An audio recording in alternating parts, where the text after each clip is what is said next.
ETF index mutual funds నేర్చుకుని stock మార్కెట్లో రాణించాలనుకుంటున్నారా? వెంటనే ఈ నెంబర్కి కాల్ చేయండి.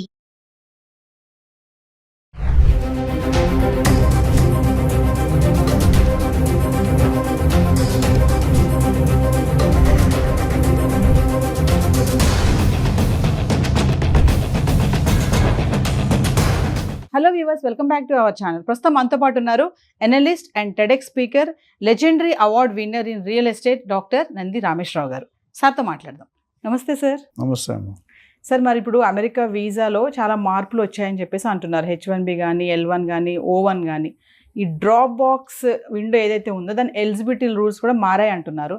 ఒక్కసారి దాని గురించి సార్. ఈ ట్రంప్ గారు వచ్చిన దగ్గర రోజుకి ఏదో ఒకటి మారుస్తూనే ఉన్నాడు. ఈ 4 సంవత్సరాలు ఏమవుతుందో తెలియదు. ముఖ్యంగా చైనా తర్వాత ఇండియా మీద పెట్టినట్టుంది ఫోకస్. గన్ అక్కడ పెట్టాడు. ఎందుకంటే ఆయన ఎప్పటికీ ఎలక్షన్ అవ్వముందు దగ్గర నుండి కూడా ఆయన నినాదం ఏంటంటే వలసలు తగ్గిస్తా, మీకు బెటర్మెంట్ అవుతుంది, మీకు జాబ్ ఆపర్చునిటీస్ ఎక్కువ వస్తాయి, మీ ఎర్నింగ్ కెపాసిటీ పెరుగుతుంది అన్నాడు. దానికి అనుకూలంగానే ఆయన ప్రణాళిక వేస్తున్నారు. దాంతోపాటు ఎలన్ మస్క్ ఆయనతో పాటు జాయిన్ అయ్యారు. So department of government efficiency అది చాలా రీసెర్చ్ చేసి కొన్ని సూచనలు చేస్తున్నారు. వీళ్ళు పనే సూచనలు మనకి సలహాదారులు అంటారు. సో అలాగే అడ్వైజర్ అనమాట. సో ఏంటంటే డ్రాప్ బాక్స్ అనేది ఏంటంటే అది పాత కాన్సెప్టే, ఓల్డ్ బాటిల్ న్యూ వైన్ అన్నట్టు కొత్తగా మార్చాడు. ఏం చేశాడంటే డ్రాప్ బాక్స్లో వాళ్ళు రెన్యువల్ చేసుకోవడానికి 48 months టైం ఇచ్చేవాడు అంతకుముందు.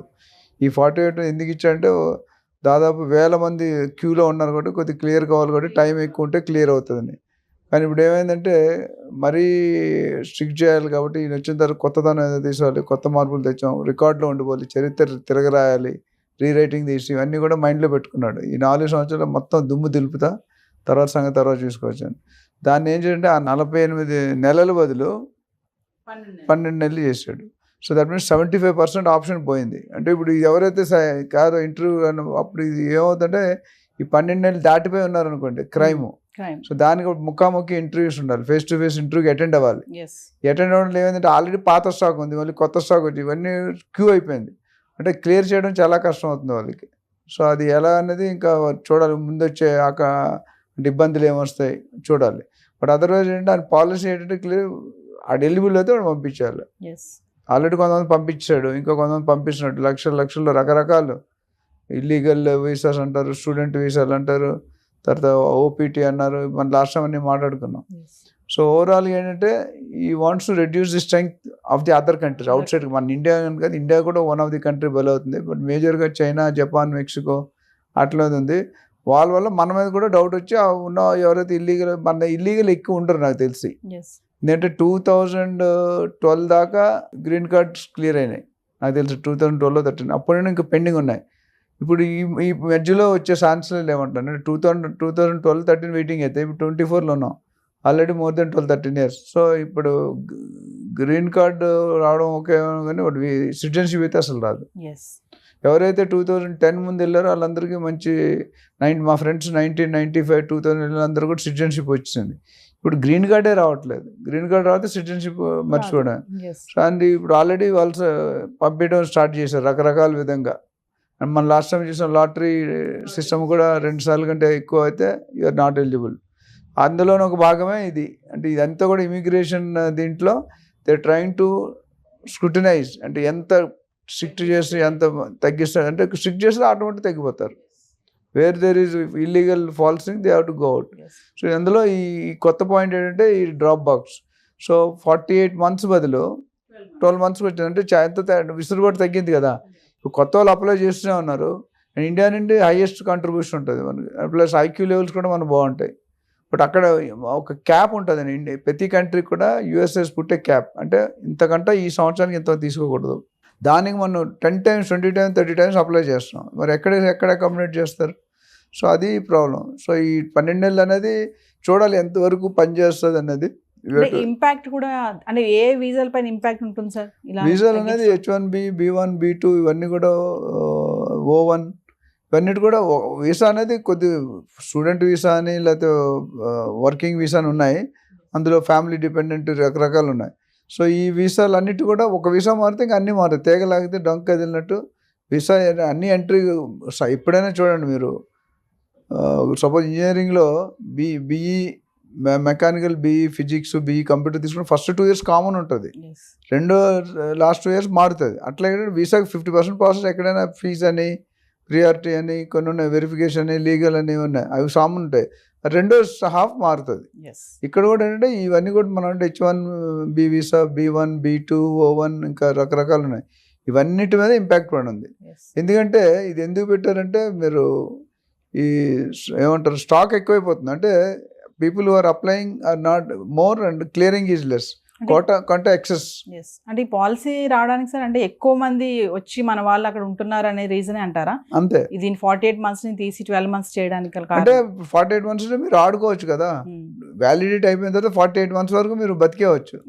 ఇప్పుడు అలా లేదు, 12 months అయిన తర్వాత ఒకవేళ మీ వ్యాలిడిటీ అయిపోతే ఇమీడియట్గా ఒకటి అరేంజ్. ఇప్పుడు ముఖాముఖి ఇంటర్వ్యూ కూడా చాలా లోడ్ అయిపోతుంది, వాళ్ళు they are not able to clear. ఆ లోడ్ వల్ల ఏమవుతుంది, ఎప్పుడు వస్తుందో తెలియదు వీళ్ళకి. ఇంటర్వ్యూ వచ్చిన తర్వాత డిసైడ్ చేస్తారు this ban has to be extended or not to be extended. Interview నాకు అర్థమైంది అంటే ఇంటర్వ్యూ రావడానికి దిస్ లాట్ ఆఫ్ టైం. అంటే అపాయింట్మెంట్ తీసుకోవాలి, మనం పాస్పోర్ట్ రెన్యువల్ చేసుకుని ముందే స్లాట్ బుక్ చేయాలి. ఆ స్లాట్ వీళ్ళు దొరకట్లేదు. ఆ స్లాట్ బుక్ చేయడానికి 1 year పడుతుందా, 6 నెలలు పడుతుందా, 12 నెలలు పడుతుందా. మొన్న ఒక ఆయన నార్త్ కెనడాలో ఉంటారు, ఆయన జనవరిలో జాబ్ తీస్తారు, మళ్ళీ ఇప్పటి వరకు జాబ్ రాలేదు, ఎత్తుక్కుంటున్నారు. అది ఎంతగానో ఇప్పుడు ఉన్నదంటే ఇల్లీగలే. 3 నెలల తర్వాత 6 నెలల తర్వాత బయటికి రావాల్సిందే జాబ్ దొరకకపోతే.